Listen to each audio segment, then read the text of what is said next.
until the NHL playoff season begins. How are you feeling about the Bruins? The same as I felt all year long. I mean, I just they're a good team. Obviously, they're I think second overall. Right 3 points behind the Rangers. Looks like they're going to finish at the top of the division. You see them go on a little bit of a streak, and then they play a really tenacious Carolina Hurricanes team, who they beat just like 10 days earlier, and they get spanked. They were completely outworked, outplayed, and it makes you doubt. And that's where I'm at. I'm sort of like, I know they can beat anybody. They have beaten anybody. Name every good team in the league. They've beaten them, and then they somehow retract at certain moments. And so I guess I'm as curious as anybody about how this is going to work out. Interesting that you describe it as outplayed. Shime and I had a bit of a back and forth on it the other day because I said I felt like they mailed it in.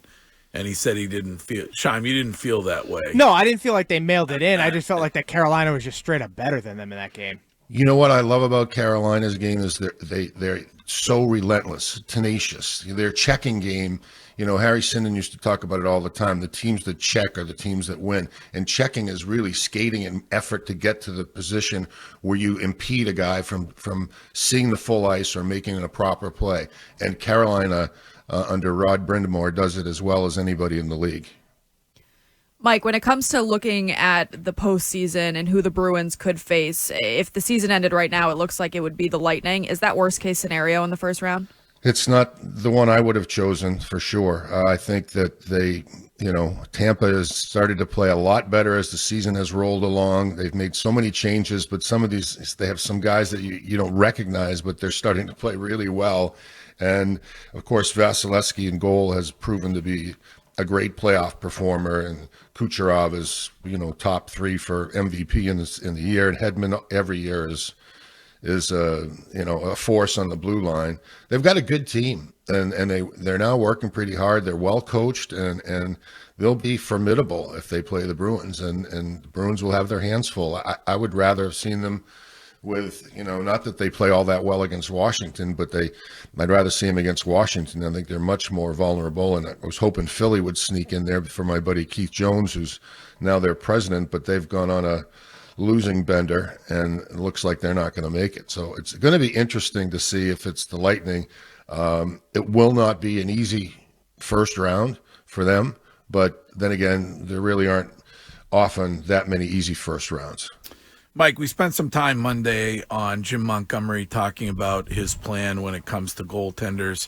I'm sure you heard it, but I want to play it for you and then get your thoughts on it. Here is Jim Montgomery. I think if we commit to a rotation, it's going to be game 1, game 2, game 3, game 4. That's what we end up deciding, and then we can go from there. Obviously, performance and winning in the playoffs dictates a lot of decision making, but this is what we're comfortable doing. It's what our goalies are used to preparing, so we'll see what ends up happening. It's hard when you win game 1, if you do win game 1, to switch, but if you're committed to it and it's the way you think your goaltenders have had tremendous success the last 2 years, it doesn't make a lot of sense to switch, but as we all know, results really matter. They're immediate in the playoffs. So it sounds like he's committed to the rotation because that is what has worked for them these past couple seasons. How do you feel? In the regular season. But then the playoffs started, they won game 1, and then there was Ullmark again, and Ullmark again, and Ullmark again. And Ullmark wasn't very good in some of those games, but he had committed to him. I think Kevin DuPont wrote an article in the Globe about the last time the Bruins really switched up. I think he had Cheevers and Johnston playing a lot equally.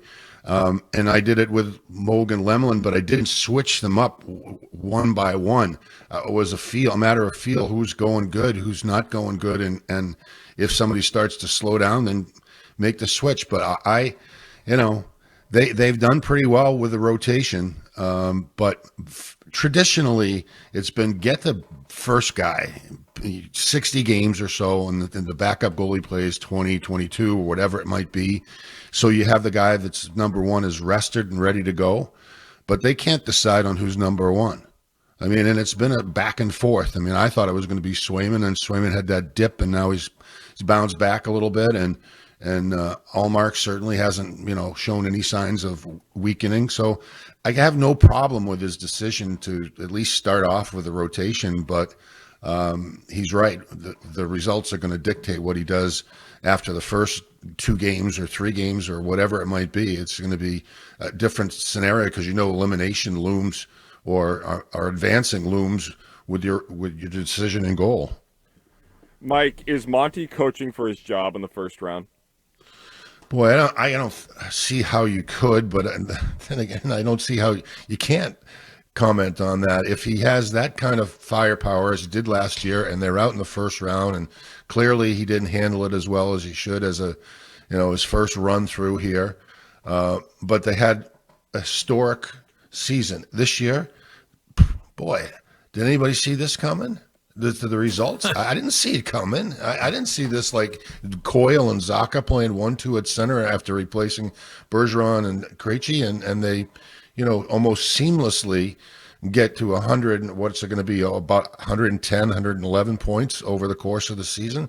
Been remarkable, but when the whole deal is, have some fun during the regular season, but you've got to make some advancement during the postseason. But I don't know how they change coaches if he loses in the first round again. But it's going to certainly put him on thin ice. But I don't see them doing it. But wouldn't it behoove him, that is Monty, if the organization came out with a plan above him about the goaltenders? Because they tried to trade Linus. For whatever reason, Linus didn't go to the Kings. And now it's all going to be on Monty if this doesn't go right. It's because he's the head coach. I mean, who the hell? You want Sweeney to make the decision? I And think Neely? they should. That would take come him off his on. plate. That's absurd. I mean, if you want a coach to coach, then he's got to be the decisions on personnel. I'm not going to tell you that the general manager didn't influence some of my decisions on personnel, but in the end, you live by your own decisions or die by your own decisions. And if the general manager wants to come down and pencil in the starting lineup, count me out. But Yeah. Mike, he basically tried to do that by trading Linus. I mean, Don Sweeney told you he wants Swayman to be the goalie every day in the Well, playoffs. I don't know that he said just go with Swayman every day, but there was an opportunity perhaps to plug a hole somewhere else with Linus. And I've said this before earlier in the season, they're facing salary cap issues with these 2 goaltenders in the next little while. I mean, Linus with a Vezina trophy in his pocket, and who knows what happens in the next year. Some great numbers. He's going to be looking for big money, as is Swayman. And Swayman's going to be looking for to be the number 1. We have this 1-2, 1-2. It's the only team in the league that's facing this decision, I think. Yeah. I can't think of another one. And so this is going to resolve itself probably over the summer.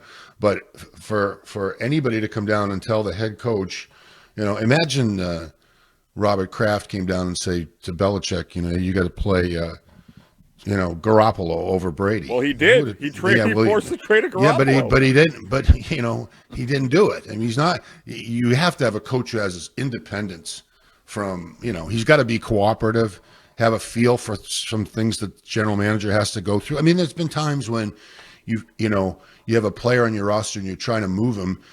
You got to play him, even if you think he's a piece of doo-doo. You want to put him in there so somebody else can see him, and maybe they can fill in their lineup. And you got to accommodate the general manager by giving him maybe more ice time than you might like. But that's a regular season decision. When it comes to the playoffs, I think most coaches would tell the GM to take a long walk off a short pier if they told me who to play. One last one from me. It sounds like Pat Maroon may be back on Saturday on the ice. You want him on this team playoff-wise? You want him playing on a line in the playoffs? We'll see. I don't know. I mean, there's clearly a reason that Don Sweeney got him. He's got 3 Stanley Cups in his pocket now. He's been a factor, not only physically, but scoring some important goals. He seems to be able to handle the limelight better than many can. But I've had back surgery. It's not fun, and it takes a while to come back. And he's going to get, 1 game or 2 games? Yeah. Maybe 3 games under his belt before he comes back.